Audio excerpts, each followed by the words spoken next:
Oi, quinto ano, tudo bem com vocês? Eu espero que vocês estejam todos bem. Estamos começando mais uma aula de matemática. Hoje é sexta-feira, dia 11 de setembro, e a gente vem continuando aí com o nosso conteúdo de multiplicação com números decimais, sendo que as páginas que estaremos realizando hoje, corrigindo, né, serão as páginas 31 e 32. Então a gente precisa estar colocando aí a data do dia 11 do 9, ok? Então bora lá começar a nossa aula. Vamos lá. Uma loja de brinquedos vende uma bola por R$ 9,75. Qual é o preço de 10 bolas? Então, nesse caso aí, a gente teria que multiplicar 10 vezes 9,75, né? E aí, a gente tem que 10 vezes 9,75 vezes 10, ou 10 vezes 9,75, tá bom? A gente vai observar que sempre na multiplicação, lembra aquela propriedade?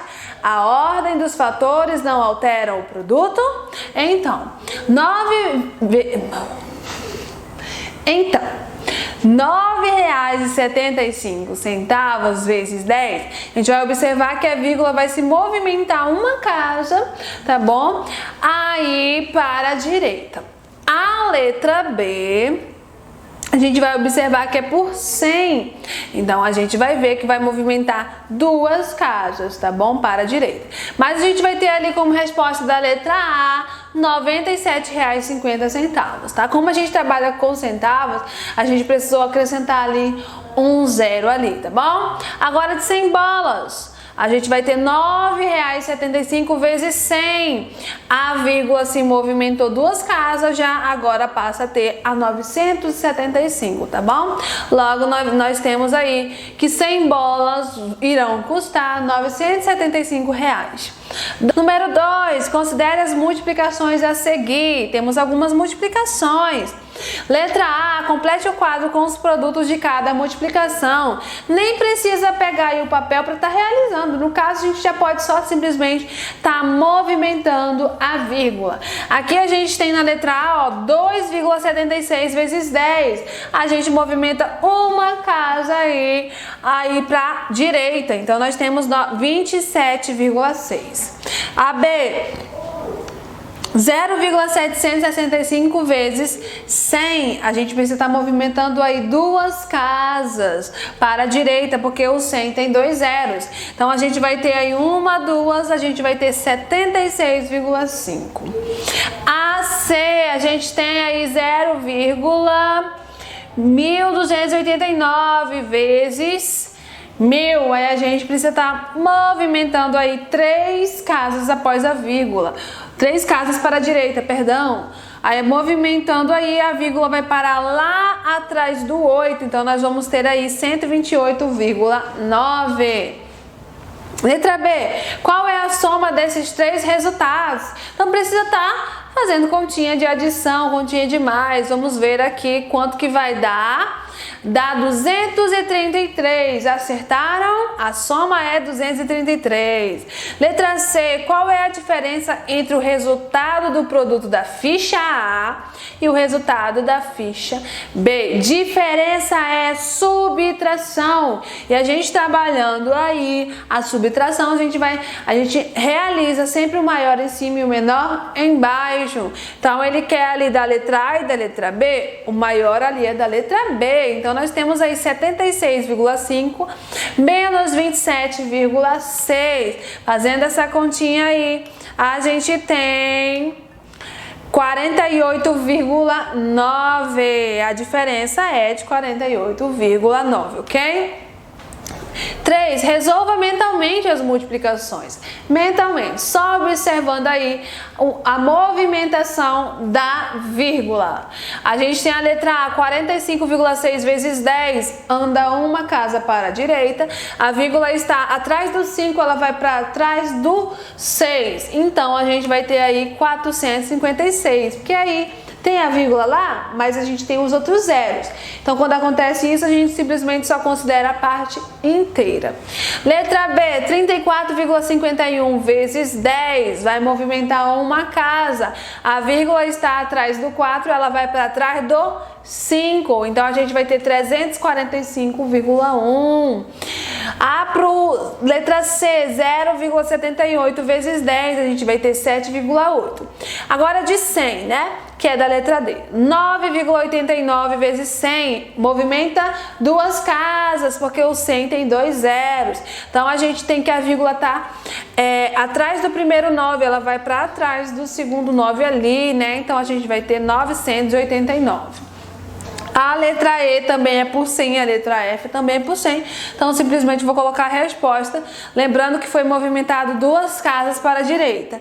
A letra G, que é por 1000, a gente vem movimentando aí 3 casas, tá bom? Então, a gente tem que a vírgula está ali atrás do 4, ela vai para trás do 7. Então, fica aí 4.807.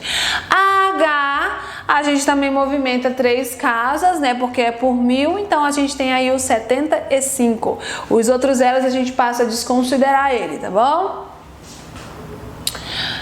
4. Calcule o que se pede. Letra A está pedindo para calcular o dobro de 4,56. O dobro a gente sabe que é multiplicando por 2. Então a gente tem aqui 4,56 vezes 2. Vamos ver quanto que dá aqui o nosso resultado. A gente vai ter 9,12. Letra B. O quádruplo de 0,56. Quádruplo você multiplica por 4. Então, a gente tem 0,56 vezes 4. Vamos ver nosso resultado aqui. Nós temos 2,24. C. O triplo de 1,25. O triplo você multiplica por 3. Então, nós temos 1,25 vezes 3 aí. Vamos ver quanto que dá aí o nosso resultado. 3,75. E letra D, o quíntuplo de 8,75. Quíntuplo multiplica por 5. Quinto, lembra de quinto? Então, a gente vem multiplicando por 5. Vamos ver aí o nosso resultado, 43,75. Confere para ver se todas essas continhas estão certinhas, viu? A gente tem o número 5 aí. Uma caixa contém 50 sabonetes e cada sabonete custa ao supermercado 98 centavos. Sabendo que cada um é vendido a R$ 1,25, qual é o lucro desse supermercado ao vender 1000 unidades desse sabonete? Inicialmente a gente vem buscando aí qual é o lucro de um sabonete. Ele é vendido por R$ 1,25, mas ele custa aí ao supermercado 98 centavos. A gente trabalhou isso aí em empreendedorismo, lembra?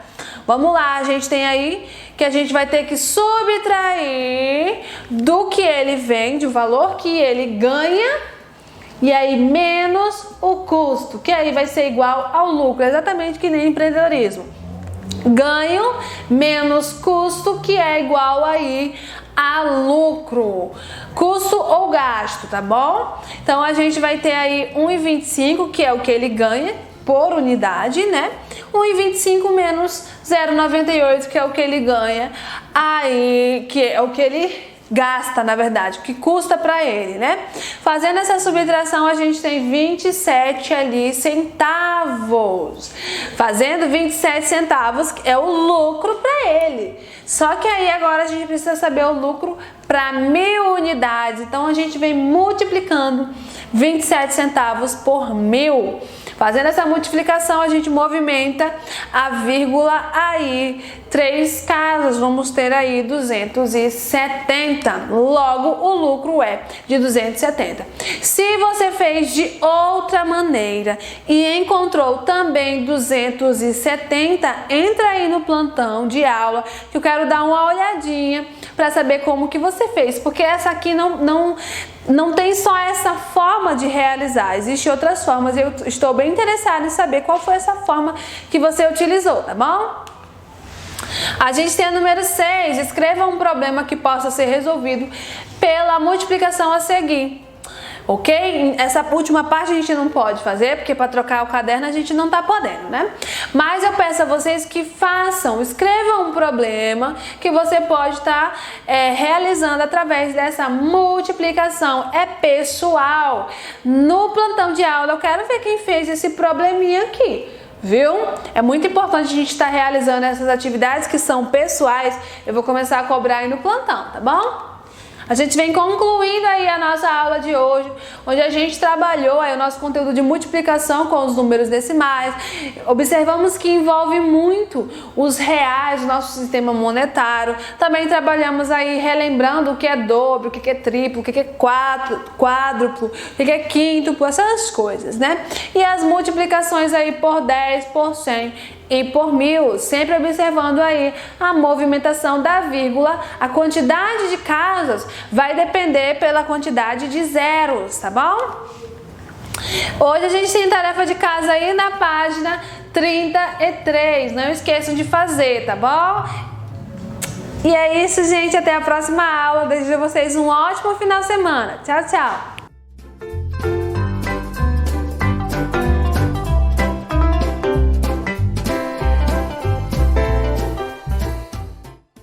Olá, quinto ano! Tudo bem com vocês? Estamos aqui para mais uma aula em casa. A aula de hoje é referente ao dia 11 de setembro de 2020, quase chegando no final do ano, né? Hoje a gente vai falar de Samuel Beckett, tá? Samuel Beckett. Lá na página 38 do seu livro didático, a gente vai falar de mais um artista. Nas aulas anteriores a gente falou um pouquinho de outros artistas que trouxeram inovações para a área da artes, tá? E hoje a gente vai falar um pouquinho desse artista chamado Samuel Beckett, na página 38 do seu livro didático. Então abra seu livro didático aí, folheie ele comigo e vamos abrir na página 38 e saber mais um pouquinho da história desse artista e o que ele trouxe de inovação para a área da arte. Samuel Beckett, ele nasceu em 1906 e morreu em 1989, certo? Ele foi um dramaturgo e escritor irlandês. Quando eu falo dramaturgo, certo? Eu estou me referindo à escrita, tá? Todo dramaturgo vai escrever histórias teatrais, tá? Peças teatrais. Então Samuel Beckett foi um grande escritor que escreveu bastante histórias teatrais. Ele é considerado um dos escritores mais influentes do século XX, tá? Porque ele teve um contexto mais atual das escritas das peças teatrais. Ele escreveu muitas peças após a Segunda Guerra Mundial, ou seja, né, depois de todo aquele período de luta, de guerra travada durante a Segunda Guerra Mundial, ele começou a escrever as suas peças tentando retratar o que tinha acontecido lá no passado, tá? Suas peças mostram personagens que já não sabem o que fazer em um mundo que não faz sentido, ou seja, a falta de bom senso. As peças teatrais que Samuel Beckett escreveu é chamada um pouquinho do teatro do absurdo.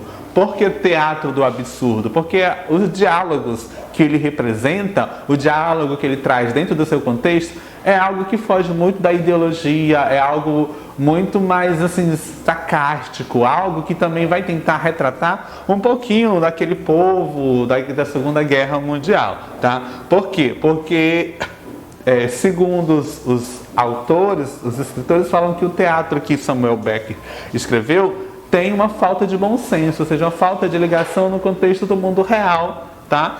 Os espectadores diziam que faltava enredo em suas peças, porque ele desviava muito o contexto, também entrava um pouquinho na comédia para poder se estabelecer e se estruturar as suas peças teatrais. Como eu disse anteriormente, as suas peças foram chamadas de teatro do absurdo. Por quê? Por não seguir uma linha lógica, um raciocínio lógico, né? E não representar um bom senso. Nós temos aqui um trecho de uma peça chamada Dias Felizes. Aí no seu livro didático nós temos um pouquinho desse trecho que eu tentei representar aqui na imagem, né? Onde mostra um pouquinho desse contexto que Samuel Beckett escreveu. Eu vou ler para vocês um trechinho, um pouquinho do enredo dessa peça para você entender o que se passava na cabeça de Becker quando ele começou a escrever essas peças. Então, Dias Felizes é uma história de 1961 que trata-se de uma peça longa concebida em 2 atos, tá? São 2 partes essa peça, o primeiro ato e o segundo ato, onde tem como protagonista o Winnie. O Winnie é o personagem principal, é uma mulher, tá? Que encontra-se enterrada em um monte de terra e, portanto, não se locomove pelo espaço. Então, a personagem principal, chamada Winnie, está soterrada em um monte de terra, e a peça vai toda acontecer com ela soterrada naquele monte de terra. Olha só, aí já tem um ponto do teatro do absurdo. Será que é comum uma pessoa estar soterrada em um monte de terra e dialogar e refletir sobre várias situações nesse monte de terra? Né? Então, o Winnie está enterrado até a cintura, o que lhe garante a gesticulação e a manipulação de objetos. A única coisa que ela tem disponível para dialogar com o público é da cintura para cima, e alguns objetos que ela tem lá naquele monte de terra que ela vai dialogar dentro da gesticulação, né? Execução de um monólogo com a plateia. Vai ser o quê? Uma pessoa só falando, trocando ideias com a plateia, interagindo com os objetos que ela tem ao seu derredor e soterrada nesse monte de terra. No segundo ato, ela se encontra enterrada até o pescoço. Olha só o nível do absurdo, onde ela vai trabalhar apenas com a cabeça, né? E onde ela fala e movimenta com os olhos. Então, olha só que interessante, né? Então, eu te convido para ir lá na página do seu livro didático, no contexto de Dias Felizes, e poder ver um pouquinho do trecho que tem dessa fala dessa personagem, da Winnie, aí no seu livro didático, tá? Então acompanhe aí Dias Felizes, dá uma olhadinha nesse contexto, dá uma lidinha aí. Eu não vou ler para vocês para gerar uma expectativa, né? Procurar tentar entender. Então olha a imagem e busquem, tá? Dias Felizes, de Samuel Becker, aí no seu livro didático. Uma outra peça que ele escreveu também foi uma peça Esperando Godot. É outra peça, outro contexto dramaturgo que Samuel Becker escreveu, e ele vai representar aí no seu livro didático também. No seu livro didático a gente tem esse recorte, tá? Que é um pouquinho do texto que conta o enredo desses personagens. Basicamente esse enredo ele é bem simples, dividido também em 2 atos, tá? Como a peça anterior, é inspirada pela pós-guerra, ou seja, algo que aconteceu, né, depois da Segunda Guerra Mundial. Samuel Becker escreveu esse contexto, tá? Que expressa a existência humana em nova forma e a função teatral que existia naquela época.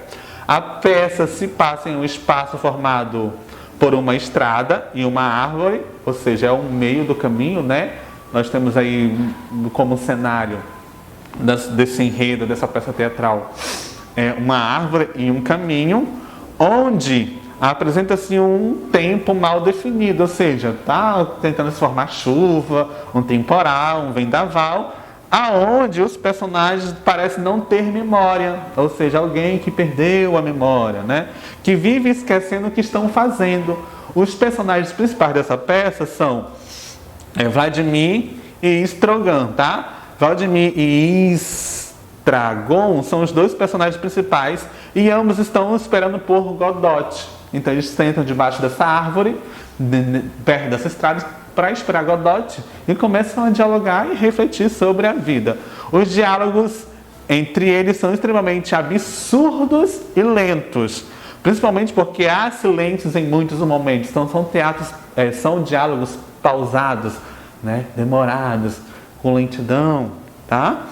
Esses diálogos algumas vezes acabam sendo cômicos, ou seja, com um ar de graça, né? Com um ar de comédia, e eles ficam lá esperando Godot, que Godot nunca vai chegar, tá? Então eu te convido para ler um pouquinho desse trecho aí do seu livro didático, para conhecer um pouquinho do contexto, né? E o enredo dessa peça que Samuel Becker escreveu, tá? Então dá uma lidinha aí, e a gente vai conversar sobre isso lá no Plantão Tira Dúvida.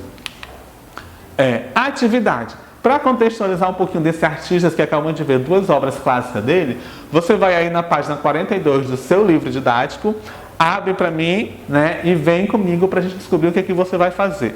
Escolha um dos trechos da peça escrita por Samuel Beckett, disponível na página 42, tá? Na página 42 vai ter aí 2 trechinhos do enredo das peças que ele escreveu, Dias Felizes e a outra Esperando Godot.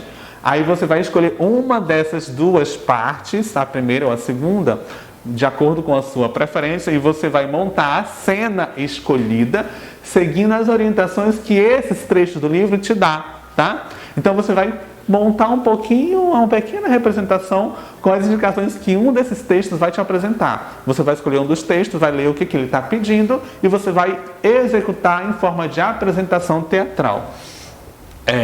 Você vai fotografar essa peça teatral que você está realizando, essa montagem que você está criando de interpretação, tá? E vai mandar aqui para a escola, para a tia Cris, para a tia Iraci. Se quiser gravar vídeo, também pode gravar o vídeo da sua atuação, certo? E mandar aqui para a escola. Que eu quero acompanhar de pertinho como é que você está desenvolvendo, qual é o artista que está dentro de você, certo? Então essa vai ser a nossa atividade dessa semana, contextualizando aí o Samuel Beckett com suas peças maravilhosas que ele escreveu, certo? Por hoje vamos ficar por aqui, eu te espero no Plantão Tira Dúvida para a gente também dialogar mais um pouquinho sobre esse contexto. Brevemente estarei eu e você aqui dentro da sala de aula para a gente matar aquela saudade. Beijinhos e abraços e tchau, tchau!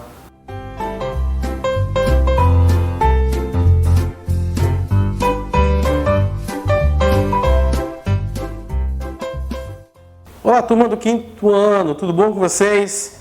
Estamos mais uma vez na nossa aula aqui de literatura, hashtag sextou. Estamos mais uma vez aqui na nossa aula de sexta-feira. Na aula anterior nós iniciamos a parte, né, do livro, que é no seu título, no 2º capítulo, perdão, que é Uma Casinha no Céu. E aí nós vamos dar continuidade na aula de hoje. Certo, turma? Vamos lá? Vamos continuar aqui na nossa leitura. Aí nossa capa do nosso livro, O Tamanho da Felicidade, de Angélica Bevilacqua. Vamos lá, Uma Casinha no Céu. Continuando. Então a energia elétrica acabou.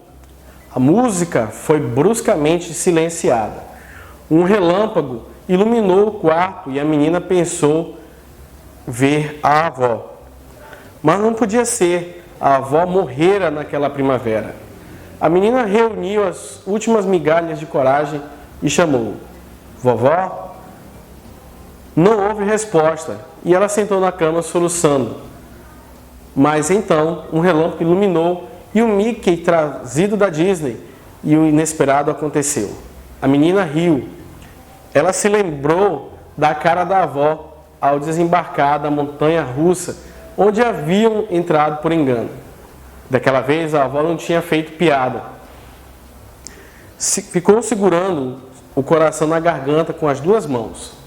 Depois, acomodado dentro de uma xícara grande, afirmou de que todos os meios de transporte conhecidos, o mais seguro era o seu próprio corpo. A menina se abraçou ao Mickey de pelúcia, lembrando o quanto havia se admirado. Então o corpo era uma espécie de carro, metrô, avião? Mas a avó pensou melhor e disse que seu corpo, na verdade, não era assim tão confiável. Virava sucata depressa demais. Ia reclamar quando desembarcasse dele. Para quem? Perguntou a menina. Sei lá, alguém manda a gente para esse planeta. A viagem é perigosa e o corpo dá defeito demais. Às vezes me canso de tomar tanto susto. Sinto saudade da minha casa no céu. E você? A menina não respondeu. Ficou pensativa, olhando uma mulher grande que caminhava em sua direção. A camiseta turquesa, balançando ao vento, o nariz formato de foguete. Então o corpo é assim um tipo de espaçonave? Perguntou por fim. Ah, isso, exclamou a avó. Espaçonave, corpo. Uma geringonça esquisita que acaba logo. Mas, olha, mesmo assim é um milagre. e milagres exigem cuidado. Um dia, quando chegar a hora, ancoramos, desembarcamos do corpo e a viagem prossegue de outro modo. Mas só quando chegar a hora, não antes, certo? Por isso, detesto as montanhas russas. Um clique, a luz voltou. A menina piscou várias vezes. A luz estava mais forte. O som também voltou mais alto. Agora o cantor parecia gritar. E o futuro é uma astronave que tentamos pilotar. O cachorro ganha tão alto que podia estourar. A menina pegou um guarda-chuva, abriu a porta e cantarolou vitoriosa. Tcharam! No jardim não havia tanta água assim, apenas uma piscina rasa. O vento fustigou o rosto dela, um relâmpago ricocheteou por entre as nuvens negras e arregalou os olhos, mas não parou. Segurou firmemente o guarda-chuva e correu, ou melhor, voou pelo corredor lateral, experimentando a potência de sua espaçonave. Ao vê-la, o cachorro espadanou o algaceiro com o rabo. De noite, todos salvos e secos à mesa do jantar, a menina ficou sabendo que carros flutuantes haviam sido resgatados pelos bêbados do bar. Eles lançaram uma corda até a calçada oposta e o fizeram atracar. Então o pai deu uma grande notícia do dia. O apartamento que queriam tanto tinha saído. Era deles. A mãe jogou o guardanapo para o ar. Feliz, abraçou a menina e decretou: nunca mais enchentes. A menina perguntou: mas e o cachorro? A mãe bateu a mão na testa, dando-se conta repentinamente daquele detalhe. O cachorro trocou um olhar incrédulo com a menina. Quem o salvaria se não aceitassem animais no prédio? A menina acariciou-lhe a cabeça, tranquilizadora, mas seu pensamento orbitava em outros planetas. Ela se perguntava se os cachorros também sentem saudade de uma casinha no céu. No caso aqui você observou que a avó, infelizmente, já havia morrido. No começo da história, ela estava junto, contando a respeito de umas férias anteriores. Já nessas férias, infelizmente, a avó já não estava presente. Mas ela falou a respeito de uma casinha no céu, que era, no caso, o seu próprio corpo. E aí, no final, fica aquela questão, como é que seria resolvido essa questão, já que em alguns apartamentos não é permitido animais. E aí ficou essa dúvida, enquanto os pais estavam na felicidade, que não haveria mais sofrer pela enchente, a criança estava pensando no caso do cachorro. Como é que eles iriam viver agora, já que o cachorro fazia parte da família? Então, isso aí ficou uma pergunta no ar. Como é que ficou essa família? Então é isso, gente. Nosso segundo capítulo falou a respeito dessa casinha no céu, a respeito de como seria, né, que nosso corpo aqui é somente uma espaçonave, e aí, no caso, é onde a avó dessa menina conta essa parte dessa história. Certo? Vamos para a mensagem de hoje? Vamos para a mensagem de hoje, que vem de Mahatma Gandhi, líder pacifista indiano. Ele diz assim: temos que nos tornar a mudança que queremos ver. Então, se você quer mudança, tanto em casa quanto em outras coisas, você tem que se tornar essa mudança. Certo, turma? Turma, bom final de semana, aproveite bem, descanse e estude, certo? Um abraço virtual para você e até a próxima. Tchau, tchau.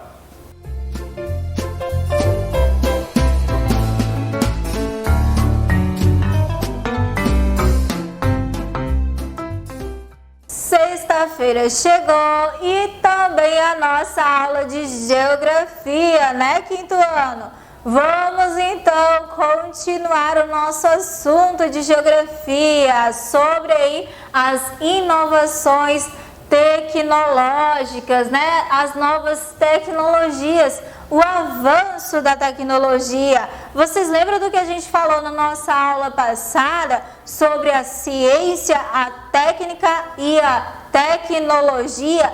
Como que esses três setores aí trabalham juntos, né? Como que a ciência trabalha, como que a técnica trabalha, como que a tecnologia trabalha. nós vimos que o desenvolvimento desses setores são importantes para nós. Nós estamos cada dia mais se modernizando, a tecnologia está cada dia mais aí avançada e nós temos que acompanhar esse meio aí, certo? Então vamos hoje falar um pouquinho sobre as inovações nas tecnologias. Nós sabemos que a cada dia lança um produto novo, lança um celular novo, lança um computador novo, e isso daí nada mais do que é o que? Avanço tecnológico, né?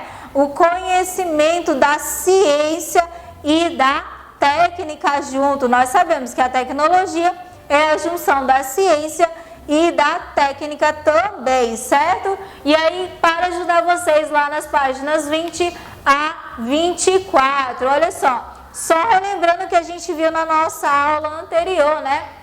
Sobre a biotecnologia, robótica, nanotecnologia e a inteligência artificial, que também estão aí, né, no nosso meio, cada dia mais se modernizando, certo?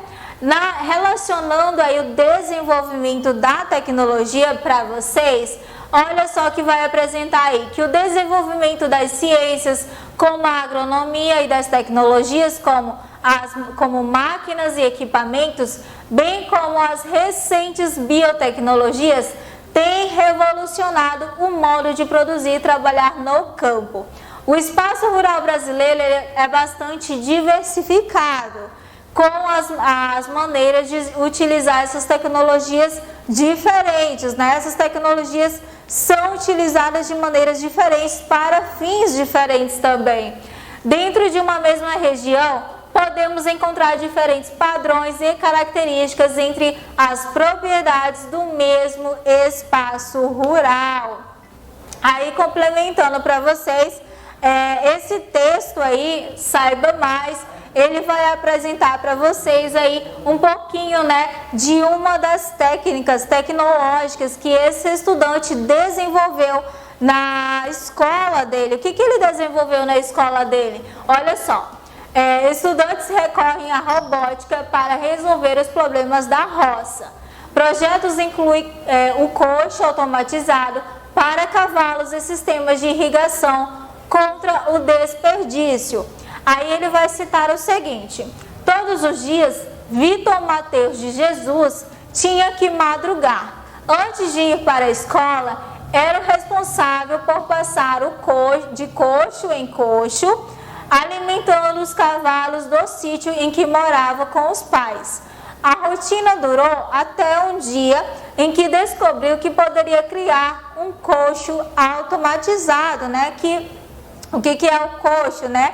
É tipo aquela, no caso a vasilha, né? Que ele vai colocar ali a comida para os outros animais. E aí tive a ideia, continuando o texto, quando comecei a ter aulas de robótica, vi que aquele aprendizado podia fazer sentido no meu dia a dia, diz o egresso da Escola de Ensino Fundamental Zeferino Lopes de Castro, em Viamão, né, a 25 quilômetros aí de Porto Alegre. A unidade é uma das 15 mil instituições do campo que participaram do programa Escolas Conectadas. Foi selecionada como laboratório para projetos de experimentação tecnológica, com o objetivo de responder às necessidades típicas das áreas rurais. Posso pegar um kit de robótica de uma marca conhecida para fazer um campeonato de futebol de robôs, ao simular uma pista para levar uma bolinha do ponto A ao ponto B. Mas isso não é a rotina de Vitor, afirma Rubens Saldanha, que é o gerente de projetos sociais da Fundação Telefônica Vivo, né, que é a gestora do programa, que ajuda eles a trabalharem, que dá os objetos para eles trabalharem. Então, para vocês verem aí, que a tecnologia, ela não está só nas grandes empresas, ela está em todos os locais ao nosso redor, e que vocês também podem aí promover, ajudar a desenvolver essa tecnologia, né? Olha que legal, certo? Então isso daí é a inovação tecnológica, é o desenvolvimento aí tecnológico, certo? Quinto ano. Então este é o nosso assunto de hoje. Na próxima aula aí a gente vai continuar falando, né, sobre essas questões. Como prática para casa vai ficar aí a página 24 do livro de Geografia. Por hoje é só, muito obrigada e até a próxima aula.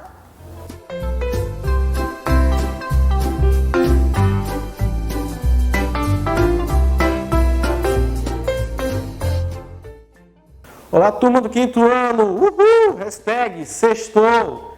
Chegamos na sexta-feira, graças a Deus. Vamos lá para a nossa aula de produção de texto. Uhul! Eu sei que vocês gostam.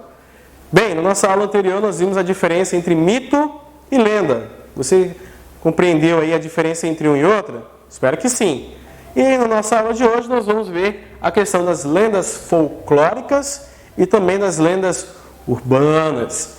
E aí vamos conhecer algumas delas, tudo bem? Vamos lá? Vamos conhecer esses dois tipos de lenda? Vamos lá!